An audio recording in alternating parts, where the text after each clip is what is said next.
Shalom, saudara-saudara yang setia mengikuti Bible Study Online CK7, satu program yang akan menolong kita semua untuk bertumbuh mengenal Allah dan juga kehendak ilahinya. Dan melalui setiap pasal demi pasal setiap hari yang kita baca, kita bahas, ini akan membuat kita bertumbuh di dalam kerohanian kita. Sebagaimana janji dari mandat Allah kepada setiap orang percaya, mulai dari Abraham hingga saat ini, kita diberkati untuk menjadi berkat. Bukan hanya bagi orang sekeliling kita, tapi sampai kepada bangsa-bangsa. Bagaimana kita bisa menjadi berkat kepada bangsa-bangsa? Mazmur 67 yang akan kita bahas pada hari ini mengajarkan kita bahwa kita bisa menjadi berkat mulai dari doa dan nyanyian penyembahan kita, nyanyian pujian kita. Berkat yang datang dari rumah tangga atau mulai dari rumah dan akan mengalir sampai ke bangsa-bangsa. Mari saat ini saya mengundang dan mengajak kita semua, dimanapun kita berada pada saat ini, untuk kita bersyukur kepada Tuhan. Membangun keintiman kita dengan Kristus lewat pujian. Bapa, kami bersyukur kepada Engkau untuk kasih setiamu. Kami bersyukur untuk kebaikan-Mu. Kami bersyukur untuk firman-Mu yang Kau sediakan kepada kami sebagai makanan kami hari ini untuk tubuh rohani kami. Dan biarlah pada saat ini Engkau yang akan dipermuliakan. Haleluya. Mari angkat pujian dan syukur kita kepada Tuhan.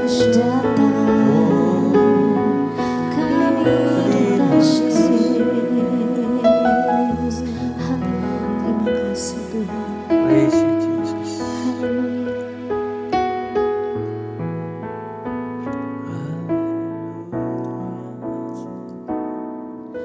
Ku bersyukur sebab Kau setia. Ku memuji-Mu karena Kau sangat baik. Mulialah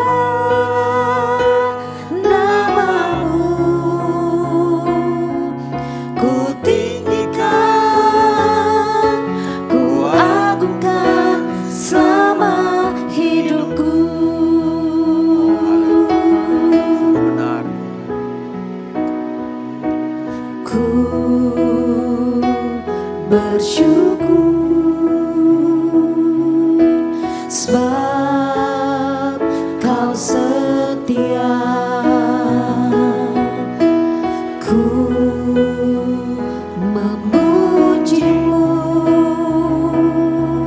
karena Kau sangat baik.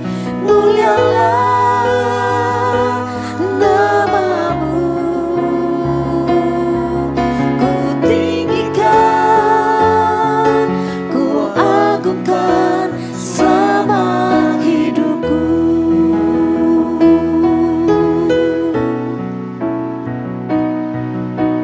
Ku bersyukur sebab Kau setia. Ku memuji-Mu karena Kau sangat baik. Mulialah nama-Mu,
panjatkan syukur kami kepada Engkau Tuhan.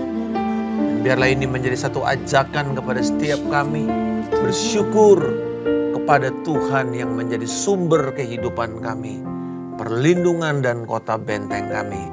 Mari Roh Kudus, Engkau yang akan menyingkap kepada kami kebenaran dan memberikan kepada kami pemahaman, dan di atasnya kami bisa beroleh anugerah untuk melakukan firman-Mu dan nama-Mu dipermuliakan. Dalam nama Tuhan Yesus Kristus kami telah berdoa. Amin. Mazmur 67 di dalam terjemahan baru kedua diberi judul Ajakan Bersyukur Atas Berkat Tuhan. Kalau dalam terjemahan baru 1 dikatakan nyanyian syukur karena segala berkat Allah. Saya lebih sepakat dengan terjemahan baru 2 ini karena sebenarnya Mazmur 67 merupakan sebuah nyanyian misi. Sebuah nyanyian untuk mengajak bangsa-bangsa memuji dan bersyukur kepada Allah Israel. Mazmur ini berbentuk lagu dengan permainan kecapi sebagai pengiringnya. Dan ini ditujukan sebagai nasihat, sebagai ajakan kepada bangsa-bangsa untuk memuji Tuhan. Dan penulis Mazmur ini tidak dikenal, artinya dia tidak menunjukkan siapa dia, tetapi temanya mirip dengan Mazmur 66. Yaitu bersyukur atas perbuatan dahsyat Allah. Lagu ini adalah lagu doa atau bisa menjadi sebuah doa dan pujian penutup atau biasa kita kenal sebagai doksologi, yaitu doa berkat di akhir ibadah yang luar biasa. Dan karena ini juga dinyanyikan oleh orang-orang Israel setelah menyelesaikan sabat mereka. Jadi ini dikatakan sebagai sebuah doksologi, nyanyian pujian di akhir ibadah. Kalau kita biasanya setelah doa penutup, kita ada lagu untuk menutup ibadah kita sebagai lagu berkat, dan itu penting. Itu sebabnya saudara-saudara sekalian, kalau kita beribadah jangan pulang sebelum doa berkat, karena itu menjadi sebuah pujian penutup dan sebuah pujian pengagungan. Dan setiap surat-surat Rasul Paulus atau bahkan mungkin Yakobus ditutup dengan sebuah doksologi, sebuah pujian penutup. Dan sarjana Alkitab Perjanjian Lama yaitu De Litz mengatakan bahwa nyanyian Mazmur 67 ini juga dikenal sebagai nyanyian syukur panen. Kenapa? Karena nyanyian ini dinyanyikan juga menjelang panen antara Paskah ke Pantekosta. Kalau kita melihat Mazmur ini dimulai dari rumah. Karena dari ayat 2 yang merupakan doa berkat rumah tangga yang menggema dari doa Harun, yaitu dikatakan ucapan berkat imam dalam Bilangan 6 ayat 24 sampai dengan 26. Coba kita lihat ayat 2 ini. Kiranya Allah mengasihani kita dan memberkati kita. Kiranya Ia menyinari kita dengan wajahnya.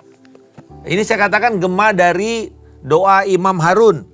Di dalam Bilangan 6 dikatakan, Tuhan Yahweh memberkati engkau dan melindungi engkau. Tuhan menyinari engkau dengan wajahnya dan memberikan engkau kasih karunia. Tuhan menghadapkan wajahnya kepadamu dan memberi engkau damai sejahtera.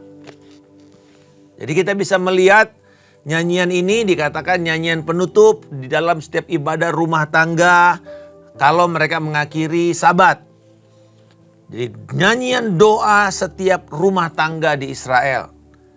Nyanyian ini mengingatkan setiap umat Tuhan bahwa tujuan kita diberkati, disertai, hidup melimpah dalam kemurahan dan anugerah Tuhan agar setiap bangsa-bangsa yang belum mengenal Allah bisa mendengar, mampu melihat dan menyaksikan jalan-jalan Tuhan, dan karya keselamatan Allah melalui Kristus Yesus bisa dikenal oleh bangsa-bangsa. Dan inilah yang menjadi mandat serta janji Allah kepada Abraham di dalam Kejadian 12 ayat 1-3. Bahwa Allah akan memberkati Abraham, Allah melindungi, mereka yang mengutuk Abraham akan dikutuk. Tapi juga Tuhan memperluas wilayah teritorial mereka. Tetapi dikatakan bahwa olehmu, oleh keluargamu, seluruh keluarga-keluarga, seluruh bangsa-bangsa akan beroleh berkat. Jadi kita bisa melihat ada berkat pribadi, ada berkat nasional, tetapi ada berkat universal. Ya, ada Tuhan memakai keluarga ini untuk sampai menjadi berkat ke bangsa-bangsa. Kalau di dalam masa perjanjian lama, bangsa-bangsa itu datang ke Yerusalem. Kita melihat bahwa kenapa Yerusalem itu begitu megah dengan bait sucinya. Ini menjadi tanda ajaib. Orang-orang datang. Orang-orang mencari hikmat. Orang-orang mau bertemu dengan Tuhan. Dan Tuhan membuka pintu bait suci itu untuk bangsa-bangsa. Makanya ada bagian untuk bangsa-bangsa yang bukan orang Yahudi. Ada masuk ke dalam bait suci itu. Tetapi sebenarnya tujuan Allah yang terutama bukan untuk mereka datang, tetapi untuk membuat bangsa Israel keluar dan menjadi berkat. Tetapi apa yang kita tahu bahwa selama ini mereka menutup diri dan merasa bahwa mereka yang paling superior sehingga orang harus datang. Tetapi sebenarnya kita tahu berkali-kali Tuhan mengingatkan mereka. Sampai kemudian Tuhan harus membuat mereka oleh karena kejahatan dan kegagalan bangsa Israel. Mereka dibuang. Mereka diserakkan. Itu yang kita kenal sebagai diaspora. Dia diserakkan ke seluruh bangsa-bangsa. Terpaksa. Tetapi disitulah kemudian orang-orang mulai mengenal pengajaran dari Torah itu. Sebagai contoh, Homer lalu kemudian berkembang menjadi para filsuf-filsuf Yunani. Belajar tentang bertanya itu datangnya dari orang-orang Yahudi. Orang Yahudi sejak kecil diajar untuk bertanya. Belajar untuk memiliki critical thinking. Bukan critical spirit. Jadi ada bedanya antara roh kritik yang suka mengkritik, nyinyir, tidak puas. Dengan dengan pikiran yang kritis. Yaitu pikiran yang bertanya. Setiap anak-anak ditanya waktu mereka dalam malam Paskah, selalu mereka bertanya, mengapa kami mesti makan seperti ini? Mengapa? Lalu kemudian orang tuanya akan mulai menceritakan apa yang terjadi pada peristiwa Paskah itu. Dan mereka terus bertanya sehingga kemudian kita tahu kenapa bangsa-bangsa itu belajar dari orang-orang Israel. Kenapa begitu banyak para penemu-penemu, ahli-ahli, orang-orang pintar itu adalah orang yang berlatar belakang Yahudi. Karena mereka sejak kecil bukan diindoktrinasi tetapi berpikir, mengelola apa yang ada di dalam pikiran mereka. Dan saudara-saudara, hal yang sama dengan kita sekarang.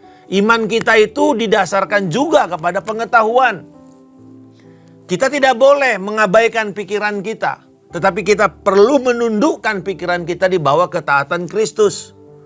Akan tetapi jangan kita malas menggunakan pikiran kita. Jangan kita mau menjadi orang Kristen yang cuman dicekokin, di spoon feed. Tapi mari kita berpikir. Itu sebabnya kenapa kita ada Bible study seperti ini. Karena kita diajak untuk berpikir, untuk mengamati, untuk melihat, memperhatikan, lalu memahami. Dan di atas itulah iman kita bertumbuh dan mengenal kehendak Allah dengan benar. Nah jadi kalau dulu orang-orang itu datang ke Israel dan ternyata di dalam perjanjian baru ini masih berlanjut mindset seperti ini. Di dalam Kisah Rasul 1 sampai 7 setelah Pantekosta kuasa rohani itu turun dan tercurah kepada gereja. Gereja berkembang begitu pesat dari 3.000 sampai 5.000 dan seterusnya.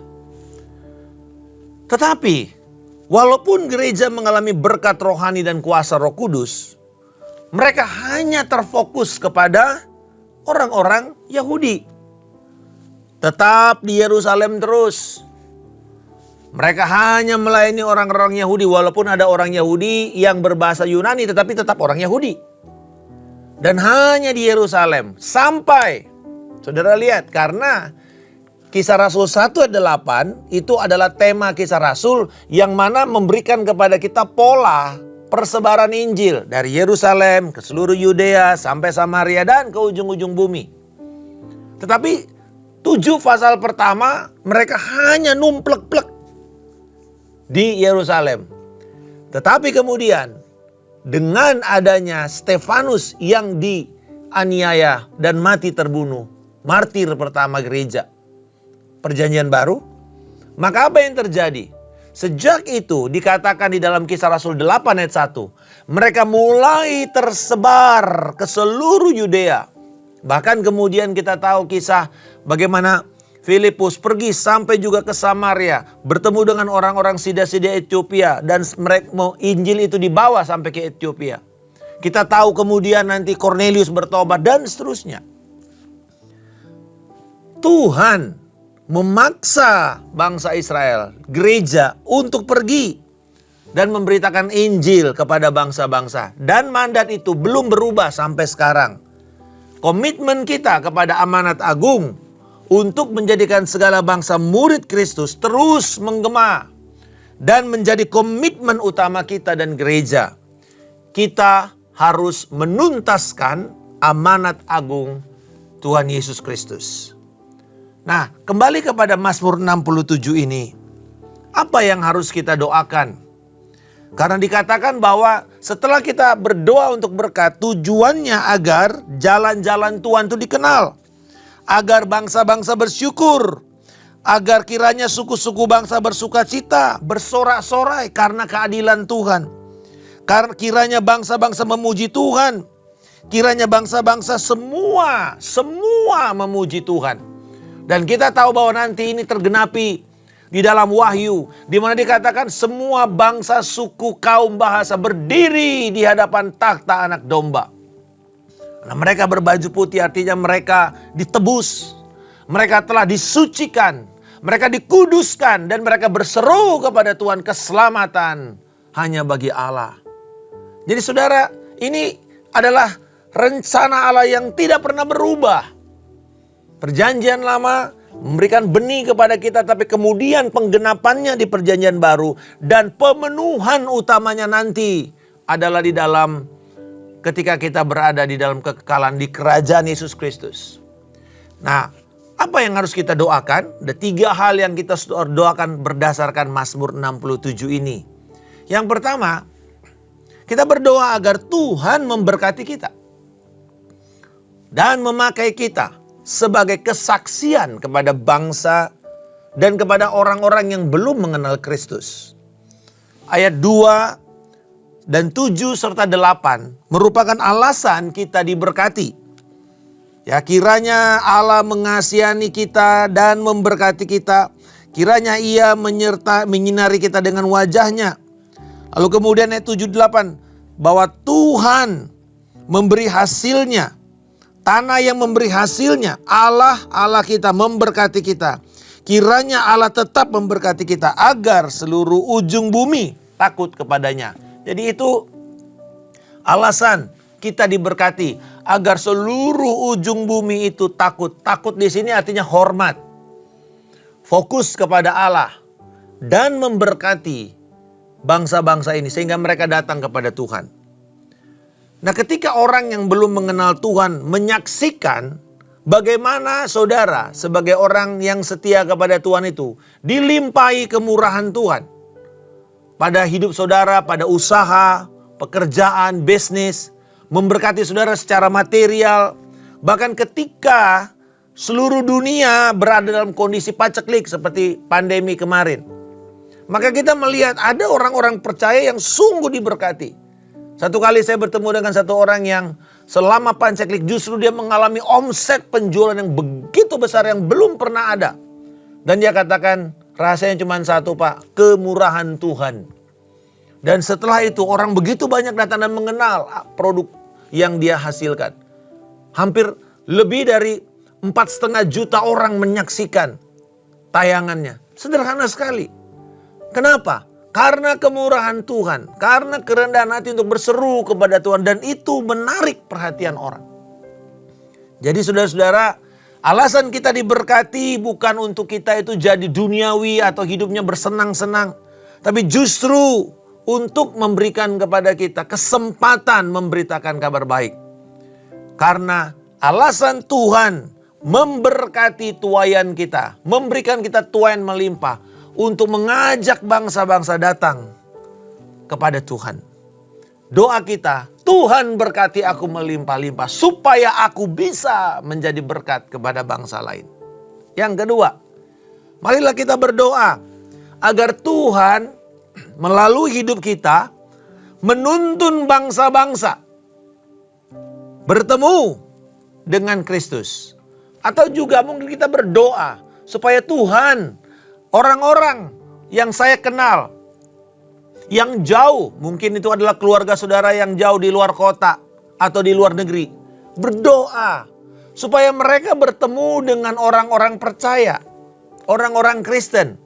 Lalu kemudian memberitahukan jalan-jalan keselamatan kepada mereka. Contohnya kita tahu ketika Sida-sida Ethiopia itu dalam perjalanannya dia baca kitab suci perjanjian lama tapi dia nggak ngerti. Dan Tuhan mengutus Filipus yang baru saja selesai KKR. Dia tidak tinggal di sana untuk berleha-leha. Dia pergi dan kemudian dia melihat dan memberitakan Injil kepada pejabat bendahara itu. Orang kepercayaan Ratu Sheba itu. Untuk membawa Injil. Dan kita tahu kemudian sekarang bahwa salah satu negara atau bangsa tertua yang mendengar Injil adalah Ethiopia.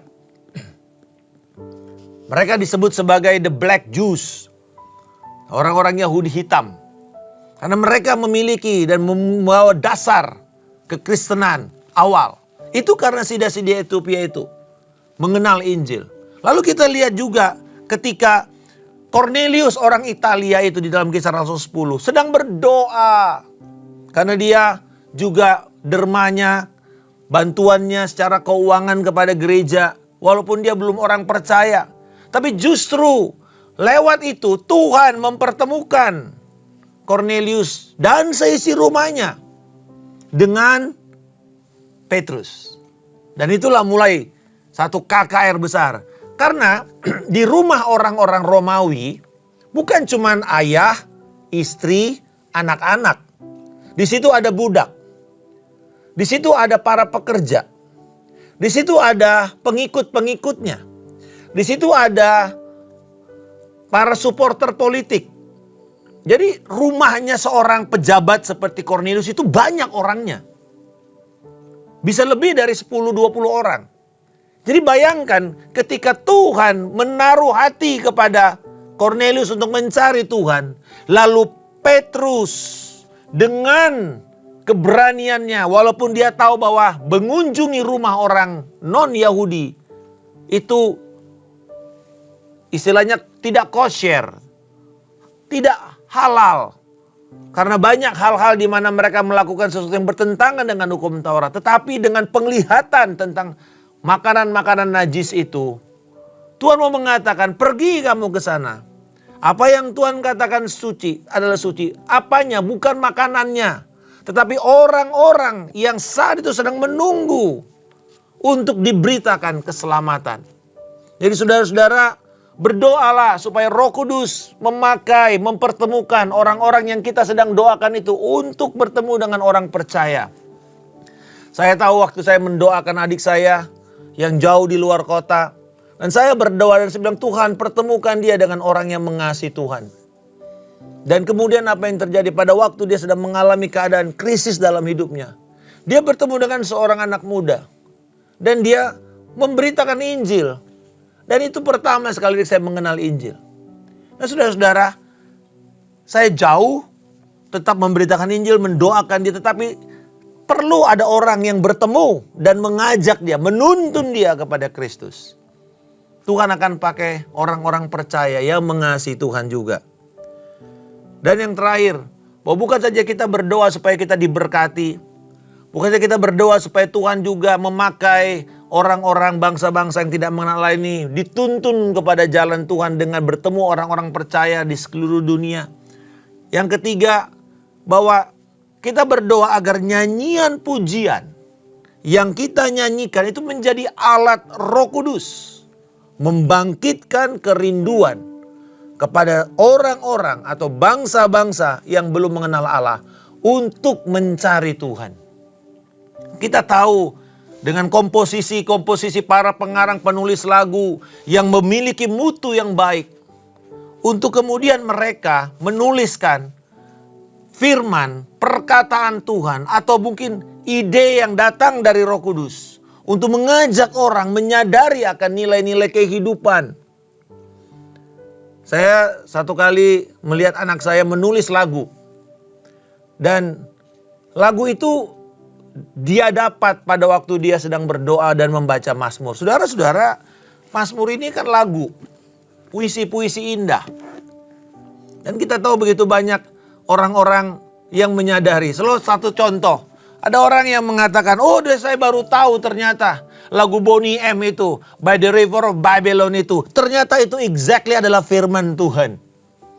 Nah ini kadang-kadang orang gak ngerti, tapi itu lagu menjadi populer sekali. By the River of Babylon, di tepi sungai Babylon, kami melihat, kami duduk dan kami meratapi. Tapi saudara lihat, itu menjadi nyanyian seluruh dunia. Dan kita tahu bahwa itu adalah kutipan firman Tuhan yang pas. Jadi mari kita mau mengajak bahwa orang-orang akan datang lewat pujian, lewat nyanyian, lewat syukur kita. Dan doakan setiap puji-pujian, setiap lagu-lagu yang ditayangkan, yang diperdengarkan, itu menjadi alat pengundang orang-orang datang dan mendekat kepada Tuhan. Sebagai penutup, saudara-saudara, ketika bangsa atau orang-orang yang mengenal Yesus Kristus melihat karya keselamatan Tuhan, melihat orang-orang benar itu diberkati, bangsa-bangsa yang belum mengenal Tuhan melihat pertolongan Tuhan kepada orang-orang benar, peristiwa itu akan mencondongkan hati mereka kepada Tuhan. Akan membuat mereka bilang, kok bisa ya? Apa yang membuat mereka bisa ditolong? Apa yang membuat mereka bisa mengalami mujizat? Karena kita tahu bahwa pertolongan Tuhan, mujizat itu seperti gong, seperti lonceng, seperti sebuah pengumuman kepada orang untuk mengatakan, lihat, Tuhan berkarya atas orang-orang seperti ini. Lalu mereka mulai melihat perbedaannya dengan hidup mereka. Lalu mereka mulai bertanya-tanya. Nah disinilah kita perlu siap. Ketika mereka bertanya, meminta pertanggungjawaban iman kita dengan mengatakan, bagaimana engkau bisa percaya kepada Yesus? Kenapa kamu percaya kepada Yesus? Apakah saudara siap? Itu sebabnya kita mempelajari firman. Supaya kita tahu kenapa kita percaya kepada Tuhan. Bukan karena kata pendeta, bukan. Karena kita tahu firman. Setiap orang harus bertanggung jawab memberikan kabar keselamatan. Alkitab berkata, siap sedialah, baik atau tidak baik waktunya, untuk memberikan pertanggungjawaban terhadap imanmu. Terhadap apa yang kita percayai. Mereka sedang menunggu jawaban itu. Dan bila itu datang kepada saudara, mungkin di kantor, mungkin di arisan, mungkin di sekolah, mungkin di tempat-tempat bisnis, atau ketika kita duduk-duduk bersama-sama dan dia tanya, kenapa sih Anda jadi orang Kristen? Kenapa sih kamu mesti ke gereja? Kenapa sih kamu aktif banget? Kenapa sih kamu baca firman? Dan kita bisa mengatakan apa yang menjadi jawaban untuk menuntun mereka kepada jalan keselamatan. Kiranya doa yang kita naikkan setiap hari dari rumah kita, kelihatannya kecil, tetapi doa itu harus menjangkau bangsa-bangsa. Ajar anak-anak kita untuk berdoa kepada orang lain di luar daripada sekedar lingkaran yang mereka kenal. Ayah ibunya, saudara-saudaranya. Tapi lebih dari itu. Diajar untuk mendengar, berdoa untuk kota, berdoa untuk bangsa, berdoa untuk bangsa-bangsa lain. Berdoa untuk peristiwa-peristiwa yang terjadi sekitar kita. Ini membangkitkan kepedulian mereka. Agar kemudian mereka mengatakan, Tuhan berkatilah kami. Sehingga kami bisa menjadi penyalur berkat kepada banyak orang. Dan bangsa-bangsa mengenal Tuhan. Mari kita berdoa. Bapa, kami berdoa pada saat ini kepada setiap kami yang mendengar. Biarlah kiranya ini menjadi kesadaran baru. Kami datang berdoa dan diberkati. Tapi kami juga sadar akan mandat Abraham. Mandat Injil. Untuk kami pergi dan menuntaskan amanat agung Yesus Kristus. Mulai dari doa-doa yang kami naikkan di rumah kami Tuhan. Dari rumah kami kepada seluruh bangsa-bangsa. Di dalam nama Tuhan Yesus Kristus. Tuhan yang memberkati engkau dan Tuhan yang melindungi engkau. Tuhan akan membuat wajahnya senantiasa bersinar atas engkau dan memberikan engkau kasih karunia-Nya. Tuhan menghadapkan wajahnya dan memberikan engkau damai sejahteranya. Kasih karunia dari Allah Bapa, cinta kasih dari Tuhan kita Yesus Kristus, persekutuan yang indah, erat dan manis dengan Roh Kudus menyertai engkau dari hari ini sampai Tuhan Yesus Kristus datang menjemput kita di awan kemuliaan, membawa kita memerintah hingga kerajaan kekalnya. Dalam nama Yesus kami berdoa dan mengucap syukur. Haleluya. Amin. Tuhan Yesus memberkati. Shalom.